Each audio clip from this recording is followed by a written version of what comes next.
오늘의 주요 뉴스입니다. 무순위 청약 물량이 나온 흑석 리버파크 자이에 90만 명이 넘게 몰렸습니다. 정부가 무순위 청약 조건을 대폭 완화하면서 청약 시장에 많은 인파가 몰린 것으로 풀이됩니다. 현대모비스가 미래 모빌리티를 이끌어갈 혁신 기술을 공개했습니다. 화면이 돌돌 말리는 롤러블 디스플레이 등을 선보이며 자율주행 시대를 선도하는 모습입니다. 호텔 면세업계가 엔데믹을 맞아 실적 개선에 총력을 기울이고 있습니다. 호텔 부문의 실적은 얼마나 개선됐는지, 면세 사업에서 남은 과제는 무엇인지 이슈플러스에서 짚어보겠습니다. 서울경제TV가 오늘 그린 수환 시대 기후금융을 말하다를 주제로 금융혁신 포럼을 개최했습니다. 이번 포럼에선 기후금융의 현재와 미래를 짚어보고 발전 방향을 모색했습니다.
시청자 여러분 안녕하십니까? 센 경제라이브 윤재은입니다. 어제 진행된 서울 동작구 흑석 리버파크 자이 무순위 청약에서 단일 단지 역대 최다 신청 건수가 나왔습니다. 3년 전 분양가 수준으로 공급돼 시세 차익을 가져갈 수 있다는 게 가장 큰 매력 포인트였는데요. 정부가 청약 시장의 불씨를 살리고자 무순위 청약 조건을 대폭 완화한 영향도 컸다는 평가가 나옵니다. 이지영 기자입니다. 무순위 청약 물량으로 나온 흑석 리버파크 자이 두 가구 모집에 약 93만 명이 몰린 것으로 집계됐습니다. 한국부동산원 청약홈에 따르면 이 단지는 어제 무순위 청약을 진행한 결과 전용 59제곱미터 한 가구에 82만 9,804명이 몰렸고 계약 취소 물량인 84제곱미터 한 가구엔 10만 4,924명이 신청했습니다. 이는 지난 2020년 서울 은평구 DMC 파인시티자의 무순위 청약에 30만 명이 몰려 역대 최고 수준을 기록했던 것보다 3배가 넘는 수치입니다. 무순위 청약은 특별 공급과 1순위, 2순위 청약까지의 일반 청약을 마치고 남은 물량을 모아 추가로 모집하는 청약입니다. 흑석자이는 3년 전 분양가 수준으로 공급돼 현재 매매가 대비 4억에서 5억 원가량 낮고 분양가 상한제 지역에서 벗어나 추후 가격이 더 높아질 수 있다는 점이 매력으로 부각됐습니다. 특히 무순위 물량의 경우 주택 보유수나 거주지 제한, 청약통장 보유 여부 등의 조건 없이 누구나 청약을 할 수 있게 되면서 신청자가 몰린 것으로 풀이됩니다. 올해 들어서 청약 제도가 전면적으로 완화가 됐고 그리고 여러 가지 정책적인 요인으로 주택시장에 조금 온기를 돌았다고 생각이 됐는데 그 모든 결과가 이 흑석 자이에 지금 나타난 걸로 판단이 됩니다. 이번 청약뿐만 아니라 최근 무순위 청약 인기는 고공행진을 하고 있습니다. 지난달 말 진행된 평택 지제역자의 무순위 청약에선 총 4가구 모집에 5만 7,434명이 몰렸고 서울 동대문구 용두동 레미안 엘리니티 무순위 청약 2가구 모집엔 2,894명이 신청했습니다.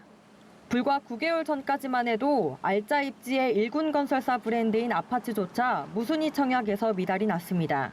지난해 10월 진행된 인덕원자이 SK뷰 508가구 무순위 청약에서 6가구만 접수하며 대부분이 미달됐고 지난해 9월 수원 아이파크시티 10단지 80가구 무순위 청약에선 58가구가 접수해 미달이 났습니다. 하지만 정부가 거주 지역과 보유주택 수와 관계없이 무순위 청약에 참여할 수 있도록 규제를 완화하면서 수도권을 중심으로 청약 시장이 되살아나는 모습입니다. 서울경제TV 이지영입니다. 현대모비스가 미디어 테크데이를 열고 미래 모빌리티 시대를 이끌어갈 혁신 기술을 대거 선보였습니다. 영화 속에서만 보던 미래 모습이 현실로 성큼 다가오고 있습니다. 현장에 성나균 기자가 다녀왔습니다. 버튼을 누르자 34인치 초대형 화면이 고개를 내밉니다. 마치 종이처럼 돌돌 말리기도 합니다. 어제 용인 마북연구소에서 열린 현대모비스의 미디어 테크데이 현장. 세 가지 제품을 준비를 하였습니다.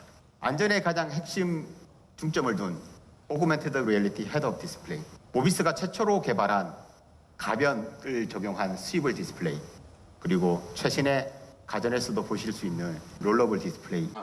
이 자리에선 차량용 디스플레이 분야 공략을 위한 현대모비스의 핵심 솔루션이 제시됐습니다. 현대모비스는 지난 CES 2023에서 전동화, 자율주행, 커넥티비티 등 미래 모빌리티 부문에서 경쟁력을 확보하겠다는 구상을 밝힌 바 있습니다. 고급화, 안정성, 가변성을 키워드로 삼은 현대모비스는 혁신적인 기술력을 대거 선보였습니다. 스위블 디스플레이와 롤러블 디스플레이를 세계 최초로 개발했고 홀로그램 AR HUD와 25인치 고화질 로컬 디밍 HUD 기술을 확보하고 있습니다. 완성차 시장에서 차별화된 기능을 갖춘 전장 부품 수요가 가파르게 증가하고 있는 만큼 현대모비스는 기술력을 한층 더 발전시키기 위해 박차를 가하고 있습니다. 향후 패신저 인터랙티브 디스플레이를 개발하는 등 끊임없는 도전을 통해 선두 지위를 공고히 한다는 보관입니다. 고급화되고 그리고 안전을 고려하고 그리고 차별화된 디스플레이를 제공하기 위해서 노력하고 있습니다. 특히 차량이 변하는 트렌드에 맞게 안전하면서도 사용자 경험을 최적화할 수 있도록. 특히 자체적으로 설계, 검증, 생산까지 모두 할 수 있는 역량을 키워 다양해지는 고객 요구에 탄력적으로 대응한다는 방침입니다. 여기에 OTT 등 다양한 인포테인먼트 서비스를 즐길 수 있는 솔루션을 완성해 미래 소프트웨어 중심 자동차 시장도 공략할 계획입니다. 현대모비스는 혁신 기술을 앞세워 자동차 부품군을 넘어 미래 모빌리티 시장에서 플랫폼 프로바이더로 거듭난다는 계획입니다. 서울경제TV 성나균입니다.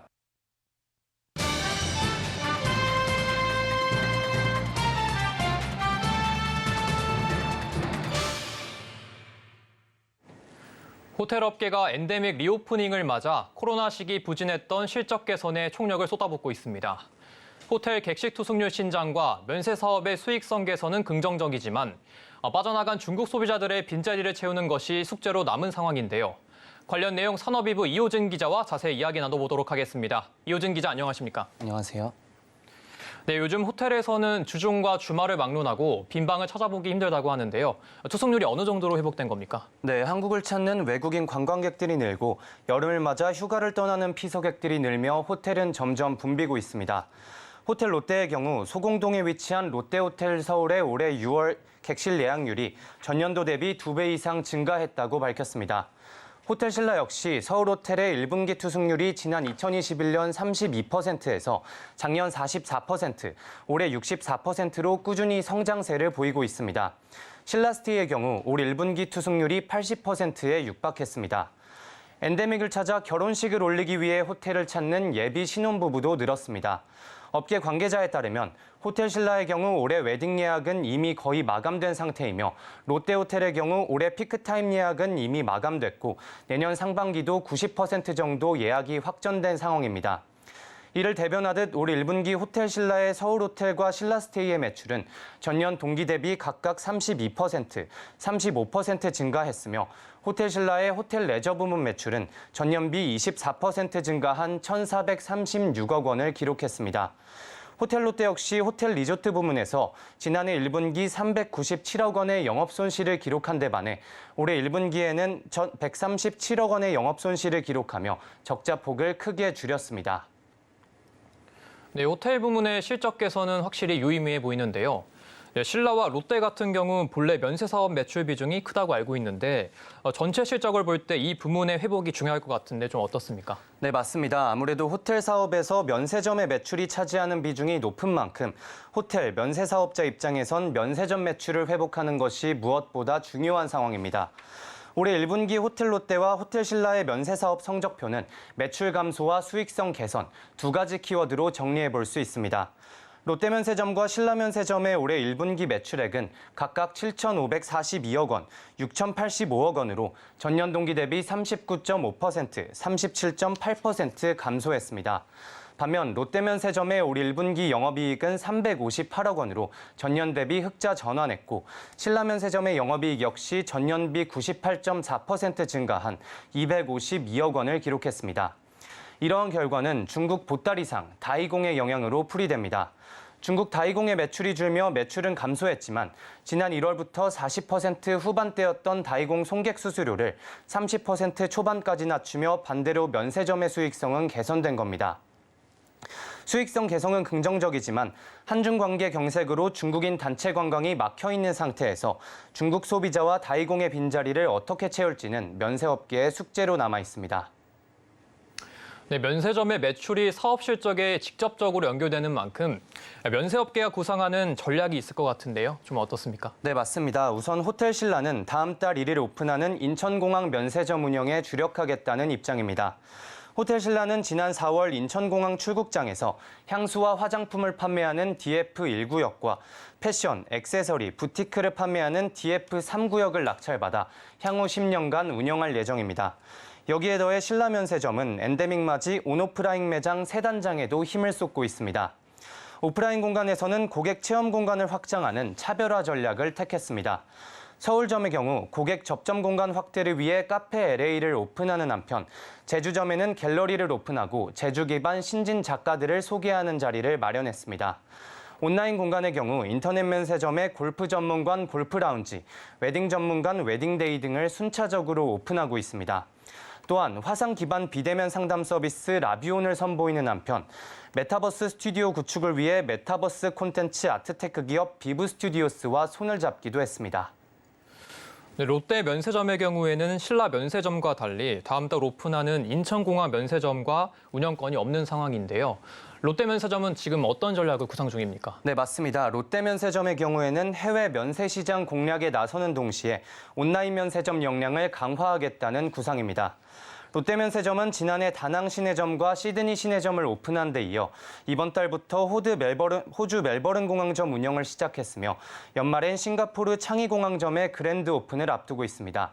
싱가포르 창의 공항은 세계 최대 공항으로 창의 공항점은 정상 시장 회복 시 연간 5천억 원의 매출이 기대되는 시장입니다. 인천공항 면세점 운영권이 없는 만큼 온라인 면세점 역량 강화에도 한창입니다. 롯데면세점은 지난 3월 AI와 빅데이터를 기반으로 한 초개인화 마케팅 시스템을 구축하고 고객들 개개인의 취향에 맞춘 이벤트 정보와 혜택 등을 제공하고 있습니다. 또한 롯데 인터넷 면세점에선 구매 금액에 따라 최대 621불의 적립금을 받을 수 있고 여름 휴가 고객을 겨냥해 구매 금액대별 기본 적립금 확대에도 나섰습니다. 특히 현재 관세청에서 추진하고 있는 면세주류 온라인 구매가 가능해진다면 온라인몰을 강화하고 있는 롯데면세점에겐 큰 힘이 될 것으로 보입니다. 네, 엔데믹을 맞아 재도약을 노리고 있는 호텔 면세업계에 관해 이호진 기자와 짚어봤습니다. 감사합니다.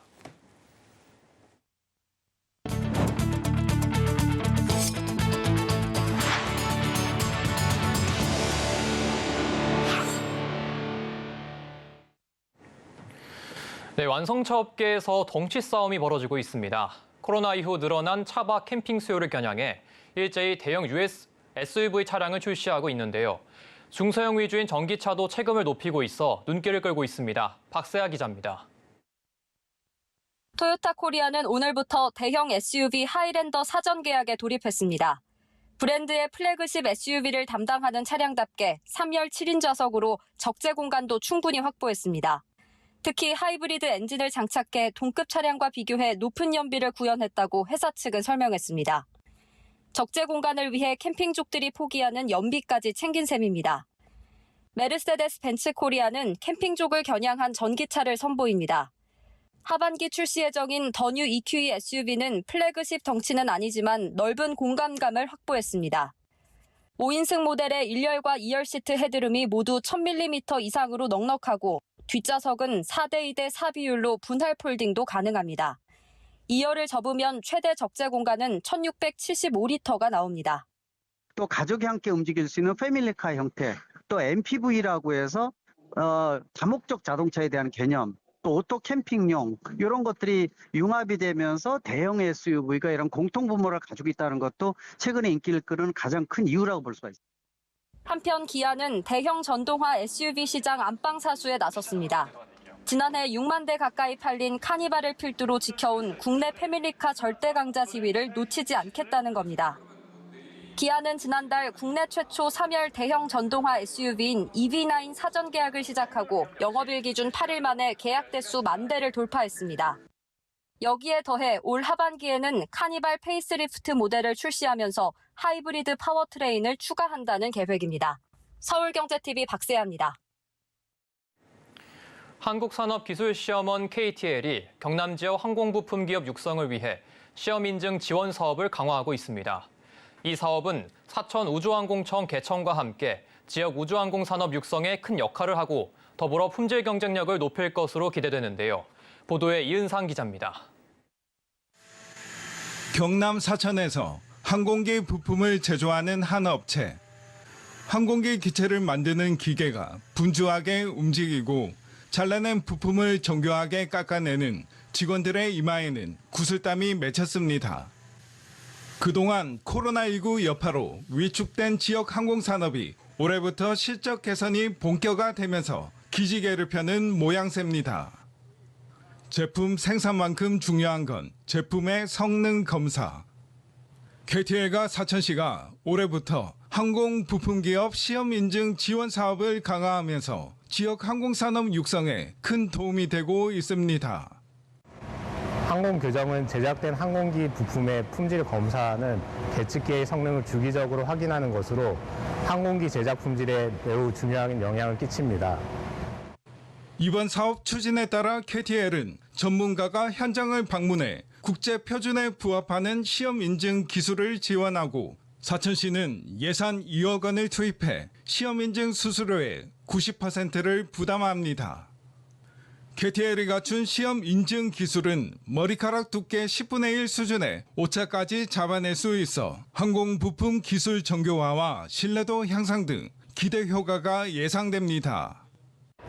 항공사업에 있어 측정 장부의 시험 인증은 필수 사항이며 고객의 요구 조건이기도 합니다.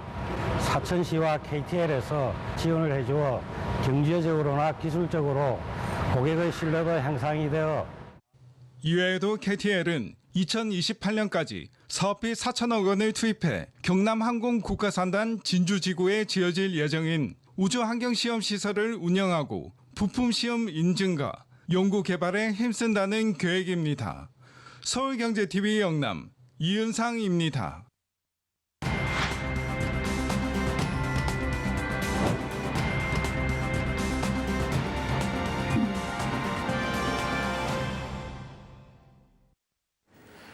본격적인 무더위가 시작되면서 식품 위생과 건강 관리에 관심이 커지고 있습니다.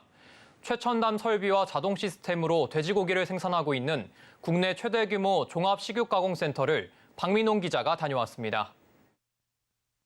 독일산 로봇이 도축된 돼지를 자르고 부위별로 해체합니다. 세 차례 세척 과정을 거쳐 알코올 소독으로 도축 공정을 마무리합니다. 최첨단 설비와 자동 시스템을 도입해 하루 3,000두까지 도축할 수 있습니다. 도축과 가공, 내장 처리까지 전 과정이 외부 반출 없이 진행됩니다. 차량 동선과 작업장을 분리하는 등 교차 오염 방지를 위한 철저한 품질 위생 관리도 눈길을 끕니다. 소비자들이 믿고 먹을 수 있는 최고 품질의 국가대표 한돈을 생산한다는 자부심과 긍지를 가지고 열심히 일하고 있습니다. 제품의 가공과 선별, 포장과 출하도 모두 자동 시스템으로 이루어집니다. 초음파 센서로 돼지고기 품질을 측정하는 기술까지 도입했습니다. 다양한 제품의 공급망도 구축해 국내 최대 규모 종합 식육 가공센터로 자리 잡았습니다. 민간 거점 소독시설 지정과 동물복지 인증에 이어 2년 연속 소비자가 뽑은 최우수 도축장으로 선정된 도드람 김제 FMC. 직원 대부분이 인근 주민으로 구성되는 등 고용 창출과 지역경제 활성화에도 크게 이바지하고 있습니다. 가장 깨끗하고 가장 안전한 축산물 공급 기지를 만들겠다는 신념으로 최선을 다하고 있습니다. 소비자를 위한 맛있는 한돈, 건강한 도드람의 꿈을 키워나가겠습니다. 한돈의 품질 경쟁력과 이미지를 함께 높이기 위한 노력은 오늘 또 이어집니다. 도드람이 전문 식품 기업으로 성장 발전해 나가는 새로운 도전을 시작하고 있습니다. 서울경제TV 박민홍입니다. 기후변화가 금융위기를 불러오는 시대에 살고 있다는 말 들어보셨을 텐데요. 하지만 금융기관과 시장은 아직 기후위기 리스크를 과소평가하거나 뚜렷한 방안을 찾지 못한 게 현실입니다.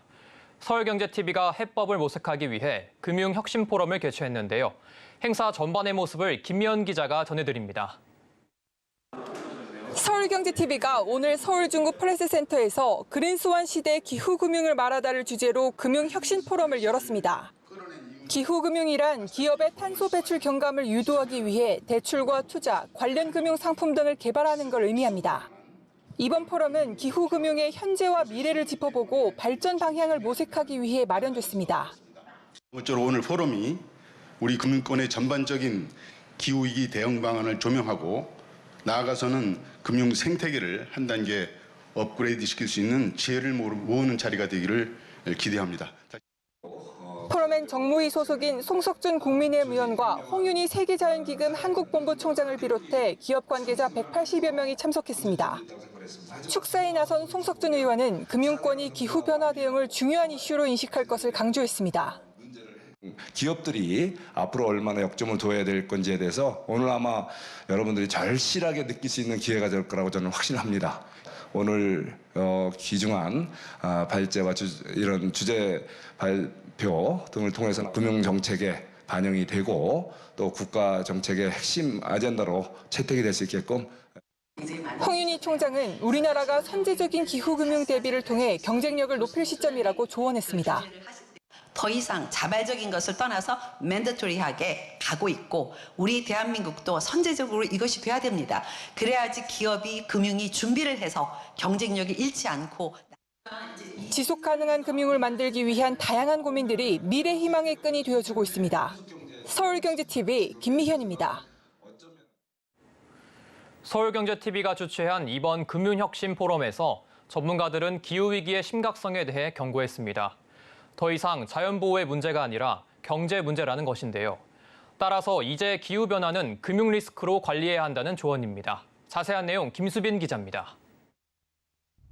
이산화탄소 농도의 기하급수적 증가로 인한 지구온난화, 이로 인해 폭염, 대형 산불, 강수량 증가 등 전 세계 곳곳에 비정상적인 기후 반응들이 일어나고 있습니다. 지난해 기후변화로 인해 추정되는 경제적 피해는 약 2,700억 달러. 딜로이트에 따르면 기후변화 저지 노력을 하지 않을 경우 2070년까지 21경 4천조 원의 피해가 일어날 것으로 예상됩니다. 오늘 서울경제TV가 주최한 포럼의 기조발제자로 나선 방기성 K웨더 기후산업연구소 소장은 기후변화가 금융위기를 초래할 수 있는 그린스완 시대가 다가오는 상황 속 기후금융을 펼쳐야 한다고 강하게 피력했습니다. 기후금융은 온실가스 배출에 저감 목적하는 그런 금융을 말합니다. 지구가 지금 같은 극심한 기후위기를 갖다 극복하고 다 같이 지속가능한 사회로 살아남기 위해서는 결국 탄소 배출을 줄여야만 합니다. 그러니까 이거를 만들기 위해서 금융이 굉장히 중요한 역할을 감당을 해야 한다는 얘기겠죠. 두 번째 강연자로 나선 김종대 인하대 녹색금융대학교 주임 교수는 기후금융 실천이 시급하다고 목소리를 높였습니다. 특히 저탄소 경제전환을 촉진시킬 수 있는 친환경적인 금융상품이 더 적극 나와야 한다고 말했습니다.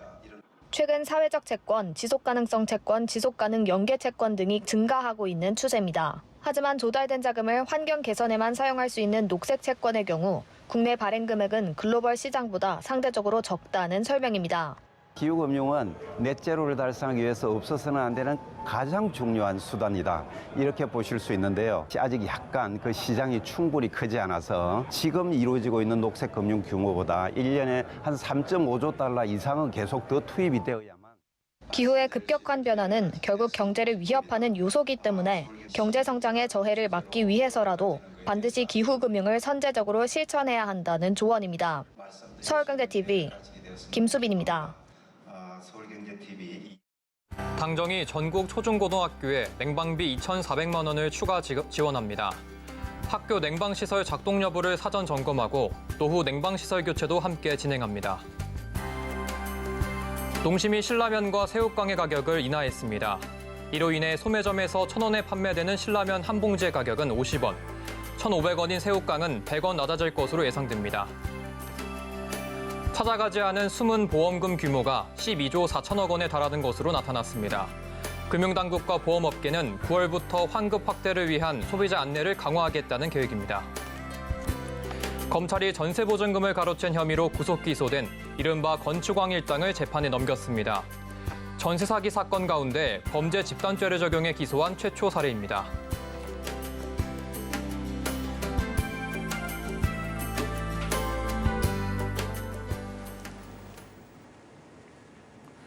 이상으로 센 경제 라이브 마칩니다. 함께해 주신 여러분 고맙습니다.